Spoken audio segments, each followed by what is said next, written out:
نحمده ونصلي على رسوله الكريم اما بعد فاعوذ باللہ من الشیطان الرجیم بسم اللہ الرحمن الرحیم۔ رزق خدا کھایا کیا، فرمان حق ٹالا کیا، شکر کرم ترسے سزا یہ بھی نہیں وہ بھی نہیں۔ آج ہم بیان کرنے جا رہے ہیں لقمہ حلال کے بارے میں کہ حلال کا لقمہ اس میں کتنی برکت ہے۔ حضرت عمر رضی اللہ تعالیٰ عنہ بیان کرتے ہیں کہ نبی کریم صلی اللہ تعالیٰ علیہ وسلم کا ارشاد گرامی ہے کہ اللہ تعالیٰ اس کی کوئی نماز قبول نہیں فرمائے گا جس نے حرام کا لقمہ اپنے پیٹ میں ڈالا ہوگا، اور فرماتے ہیں کہ اگر کوئی شخص 10 درہم میں کپڑا خریدے اور ان میں 1 درہم حرام کی کمائی کا ہو تو جب تک وہ کپڑا اس پر رہے گا اللہ تبارک و تعالیٰ اس کی کوئی نماز قبول نہیں فرمائے گا۔ مقبول عبادت نہیں، بے اکل حلال ہے حکم خدا کے کھاؤ تم طیب مال۔ آقا دو عالم صلی اللہ تعالیٰ علیہ وسلم کا ارشاد گرامی ہے، بہت دھیان سے سنیے گا۔ میرے آقا صلی اللہ علیہ وسلم کا فرمان علی شان۔ آقا فرماتے ہیں کہ قسم ہے مجھے اس ذات کی جس کے قبضے قدرت میں میری جان ہے، جس شخص کے شکم میں، جس شخص کے پیٹ میں اگر 1 لقمہ بھی حرام کا چلا جائے تو 40 دن تک اس کی کوئی دعا قبول نہیں ہوتی ہے۔ اب ہمیں سوچنا چاہیے کہ ہمارے پیٹ میں حرام کا لقمہ جا رہا ہے یا حرام کا جا رہا ہے یا حلال کا۔ آقا نے فرما دیا کہ حرام کمائی کا 1 لقمہ بھی اگر اس کے پیٹ میں چلا گیا تو 40 دن تک کی اس کی کوئی دعا قبول نہیں ہوتی ہے۔ سیدنا ابو بکر صدیق رضی اللہ تعالیٰ عنہ سے روایت ہے کہ رسول اللہ صلی اللہ علیہ وسلم نے فرمایا لا يدخل الجنت جسد غذی بالحرام، جس جسم کو حرام کی غذا دی گئی وہ جنت میں نہیں جائے گا۔ اللہ اکبر۔ رزق حرام کھانے والے کی کوئی دعا قبول نہیں ہوتی ہے، کوئی صدقہ قبول نہیں ہوتا ہے، زکوٰۃ قبول نہیں ہوتی ہے، کوئی نماز اس کی قبول نہیں ہوتی ہے، کیونکہ اس کے پیٹ میں حرام کا لقمہ ہے۔ اور اگر کپڑا اس نے پہنا ہے تو اس میں اگر 1 درہم بھی ملا ہوا ہے تو اس کپڑا پہن کر نماز پڑھی تو وہ نماز بھی قبول نہیں ہوتی ہے۔ اس لیے ہماری نمازوں میں ہمیں لطف آج نہیں آتا، ہم خشوع خضوع کے ساتھ نماز ادا کرتے ہیں لیکن مزہ نہیں آتا، نہ ہماری نمازوں میں خشوع ہے نہ خضوع ہے۔ ہمیں ان باتوں پہ بھی دھیان کرنے کی ضرورت ہے۔ حضرات گرامی، حلال لقمے سے علم اور دانائی پیدا ہوتی ہے، عشق اور دل کی نرمی حلال لقمے سے پیدا ہوتی ہے۔ جب تو دیکھے کہ لقمے سے حسد، مکر اور جہالت اور غفلت پیدا ہو رہی ہے تو اس کو حرام سمجھ لے۔ اور حضرت مولانا روم رحمۃ اللہ تعالی علیہ فرماتے ہیں کہ اگر تیرے دل میں علم و حکمت کا نور، عشق کی نرمی پیدا ہو رہی ہے تو سمجھ کہ تیرا رزق حلال ہے، اور رزق کھانے کے بعد بھی اگر نفس امارہ تجھ پر غالب ہو اور دل میں حسد اور خداوند قدوس کے ذکر سے غفلت ہو جائے تو سمجھ کہ تیرا رزق درست نہیں ہے۔ رزق کی بہت خاص ضرورت ہے۔ جب ہمارا رزق صحیح ہوگا تبھی ہماری عبادت میں انشاءاللہ مزہ آئے گا۔ ایک واقعہ میں آپ کے سامنے پیش کرنے جا رہا ہوں اور انشاءاللہ اس کو سن کر آپ کا ایمان تر و تازہ ہو جائے گا۔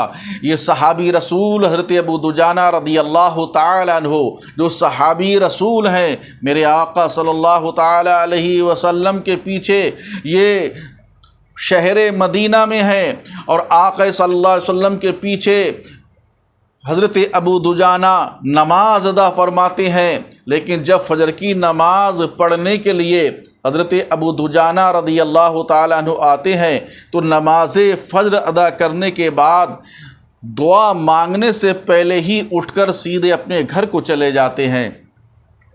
کئی بار ایسا ہی ہوا، یہ تذکرہ صحابہ اکرام میں ہونے لگا، انہوں نے عرض کیا یا رسول اللہ علیہ الصلاۃ و تسلیم، حضرت ابو دجانہ فجر کی نماز میں شامل ہوتے ہیں اور آپ کے پیچھے فجر کی نماز ادا کرتے ہیں، اور یا رسول اللہ وہ دعا مانگنے سے پہلے اپنے گھر کو چلے جاتے ہیں۔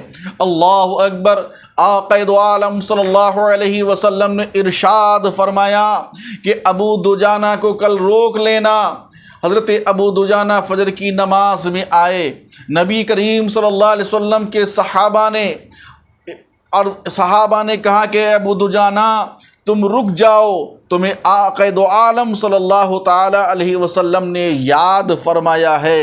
حضرت ابو دجانہ رک گئے، اور جیسی حضرت ابو دجانہ رکتے ہیں آقا دو عالم صلی اللہ علیہ وسلم کی بارگاہ مقدس پناہ میں حاضر ہوئے۔ یا رسول اللہ، ابو دجانہ آپ کی بارگاہ میں حاضر ہے۔ میرے آقا صلی اللہ علیہ وسلم نے ارشاد فرمایا، اے ابو دجانہ یہ بتاؤ، تم فجر کی نماز تو ہمارے پیچھے ادا کرتے ہو، اور دعا مانگنے سے پہلے تم گھر کیوں چلے جاتے ہو، دعا میں کیوں شامل نہیں ہوتے؟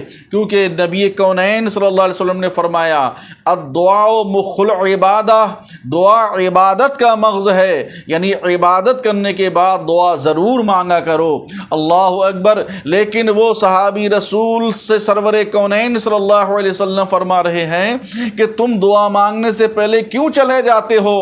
تو صحابی رسول عرض کرتے ہیں یا رسول اللہ علیہ الصلاۃ و تسلیم، یا حبیب اللہ، میرا مکان ہے اور میرے مکان کے برابر میں ایک یہودی کا مکان ہے، اس کے صحن میں، اس کے آنگن میں کھجور کا درخت لگا ہوا ہے، اور یا حبیب اللہ صبح کی جب باد سموم ٹھنڈی ٹھنڈی ہوا چلتی ہے اور جب مست ہوا کے جھونکے آتے ہیں، اس وقت موسم بھی کھجور کا چل رہا ہے، وہ کھجوریں درخت پہ پک جاتی ہے، صبح کو جب ہوا کے جھونکے چلتے ہیں تو یا رسول اللہ وہ میرے گھر کے آنگن میں کھجوریں گر جاتی ہیں، میں اس لیے اٹھ کر چلا جاتا ہوں، میں جاتا ہوں اور جانے کے بعد ان کھجوروں کو میں اکٹھا کرتا ہوں اور سب ٹوکریوں میں بھرتا ہوں، اور ٹوکریوں میں بھرنے کے بعد میں اس یہودی کے مکان کا دروازہ کھٹکھٹا کر اس کو کھجوریں دے کر واپس چلا جاتا ہوں۔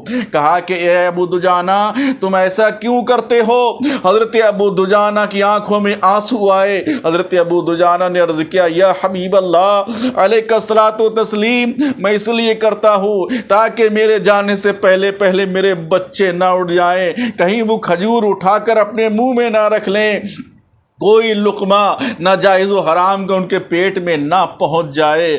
دیکھیے حضرات گرامی، یہ صحابی رسول ہے، یہ صحابی رسول اس کی کھجوروں کی، یہودی کی کھجوریں اکٹھی کر کے اس کے گھر میں دے کے چلے آ رہے ہیں۔ میرے آقا صلی اللہ علیہ وسلم نے ارشاد فرمایا کہ جاؤ اس یہودی کو یہاں بلا لاؤ۔ آقا دو عالم صلی اللہ علیہ وسلم کی بارگاہ مقدس پناہ میں حضرت ابو دجانہ اس یہودی کو بلا کر لے آئے۔ کہا کہ یا رسول اللہ یہی میرا پڑوسی ہے، یہی میرا پڑوسی ہے، ہمارا اسلام ہمیں کیا بتا رہا ہے؟ دیکھیے کہ یہی میرا پڑوسی ہے جس کی کھجوریں میرے آنگن میں گرتی ہیں اور میں اس کی کھجوریں دے کر چلا آتا ہوں، یہ ہمارا اسلام بتا رہا ہے۔ ہم کسی کے مال پر اپنی غلط نظر نہ ڈالیں۔ اب اس کے بعد آقا دو عالم صلی اللہ علیہ وسلم کا دریائے کرم جوش پر آتا ہے۔ جب آ گئی ہے جوش رحمت پہ ان کی آنکھیں، جب آ گئی ہے جوش رحمت پہ ان کی آنکھیں، جلتے بجھا دیے ہیں، روتے ہنسا دیے ہیں۔ ایک دل ہمارا کیا ہے، آزار اس کا کتنا، تم نے تو یا رسول اللہ چلتے پھرتے مردے جلا دیے ہیں۔ میرے آقا رحمت للعالمین صلی اللہ علیہ وسلم نے ارشاد فرمایا اے یہودی ایسا کر، ہم تجھے جنت میں اس درخت کے بدلے 10 درخت دے رہے ہیں، وہ تو لے لے اور یہ درخت ابو دجانہ کو دے دے۔ اس نے کہا اے اللہ کے رسول، میں آپ کو نہیں مانتا، نہ میں آپ کے اسلام کو مانتا ہوں، نہ میں آپ کو مانتا ہوں، نہ میں نے جنت کو دیکھا ہے، مجھے تو دنیا میں ہی چاہیے، مجھے تو کھجوریں اپنے بچوں کے لیے ہی کھلانا ہے۔ آقا دو عالم صلی اللہ علیہ وسلم نے فرمایا لیکن اس نے جنت میں کھجوریں لینے سے انکار کر دیا۔ ادھر صدیق اکبر رضی اللہ تعالی عنہ تشریف فرما ہے، آنکھوں میں صدیق اکبر کے آنسو آ گئے۔ ایک اور کہنے لگے اے یہودی ایسا کر جو آقا تجھے 10 درخت دے رہے ہیں جنت میں، وہ درخت مجھے دے دیے جائیں اور میرے ان کے بدلے میں جو تجھے دنیا میں درخت چاہیے، سب سے اچھے باغ میں جو میرا سب سے اچھا باغ ہے کھجوروں کا، ان میں سے 10 درخت تو لے لے اور وہ کھجور کا درخت جو ہے ابو دجانہ کو دے دے۔ اس نے کہا کہ ٹھیک ہے، یہ فیصلہ مجھے منظور ہے۔ آخر وہ یہودی چلا گیا، اس نے اپنی بیوی سے کہا شام ہو چکی ہے کہ میں نے فیصلہ کر لیا، مسلمانوں کے نبی نے مجھ سے یہ کہا ہے، یہ درخت ابو دجانہ کو دے دیا گیا اور 10 درخت فلاں باغ میں نے صدیق اکبر کے لے لیے ہیں۔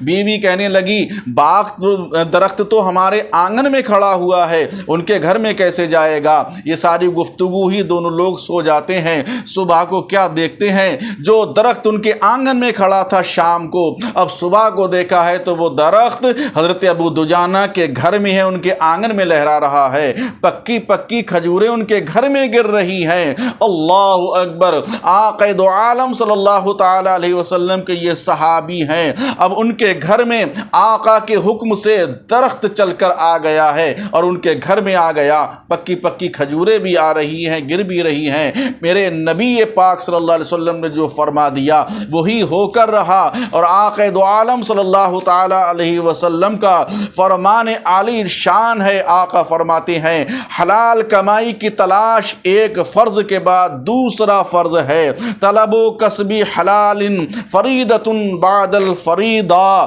حلال کمائی کی تلاش ایک فرض کے بعد دوسرا فرض ہے، یعنی نماز روزے کی فرضیت کی ادائیگی کے بعد رزق حلال کی تلاش دوسرا فرض ہے۔